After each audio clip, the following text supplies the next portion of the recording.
بادشاہ کے سامنے پیش ہو گئے.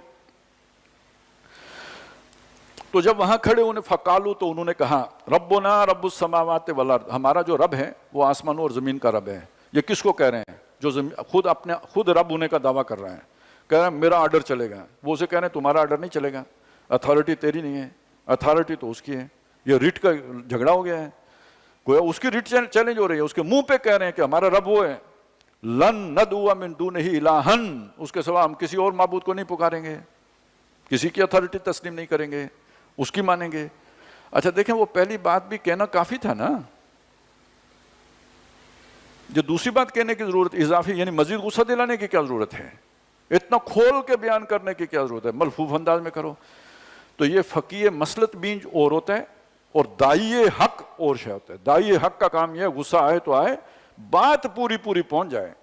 وہ پوری بات پہنچانے کے لیے بت توڑنے پڑیں توڑ دو, لوگ جمع ہوں پوچھیں کیا ہوا تھا, کہے اس نے کیا, اسے پوچھو. جب وہ تھوڑا سا سوچیں تو اس کے بعد کہو کہ ٹھیک ہے ان سے پوچھو, یہ نہیں بول سکتا تو اس کو پوچھتے کیوں ہو؟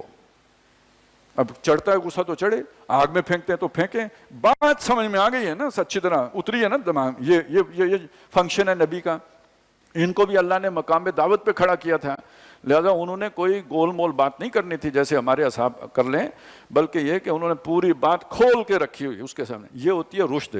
وہ جو مانگی تھی نا, رشد کا مطلب یہ نہیں ہے کہ بھئی آپ بالکل ہی چھپ کے بیٹھ جائیں, اور یہ بھی نہیں ہے کہ بالکل پھٹنے پہ آ جائیں. آپ نے بات سمجھانی ہے اگلے کو اور سمجھا کے آنا ہے, اس پہ بات جو ہو جو بے شک ہو. لن ندعو من دونہ الہا, اس کے سوا ہم ہرگز کسی کو بطور الہ کے تسلیم کرنے کے لیے تیار نہیں ہے. الہ وہاں پہ کون بن کے بیٹھا ہوا تھا؟ وہ جس کے سامنے یہ بات کی جا رہی ہے. لقد قلنا اذا شططا, اگر ہم یہ بات کریں یہ نادانی کی بات ہوگی, بے وقوفی کی بات ہوگی. یہ کون بے وقوف ہے؟ جو سارے درباری ہیں سمیت بادشاہ کے, سب کو احمق بھی بنا دیا, کہہ بھی دیا. اگر ہم یہ بات کریں تو حماقت کی بات ہے, بے وقوفی کی بات ہے, بے عقلی کی بات ہے.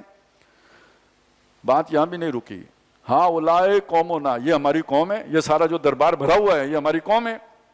اتخذوا من دونہ آلہہ, اس خدا کو چھوڑ کے, رب السماوات والارض کو چھوڑ کے انہوں نے اور بنا رکھے ہیں الہ, معبود اور حاکم. لولا یاتون علیہم بسلطان بین, یہ کیوں نہیں لے کے آتے اس کے اوپر کوئی کھلی سند, کوئی دلیل, کوئی عقلی نقلی دلیل. فمن اظلم ممن افترى علی اللہ کذبا, اس کا مطلب وہ اللہ کو جانتے تھے کسی نہ کسی درجے میں, اس سے بڑا ظالم کون ہوگا جو اللہ پہ جھوٹ باندھے, کہ انہوں نے اور الہ بنا کے اللہ کے مقابلے میں کھڑے کیے ہوئے ہیں.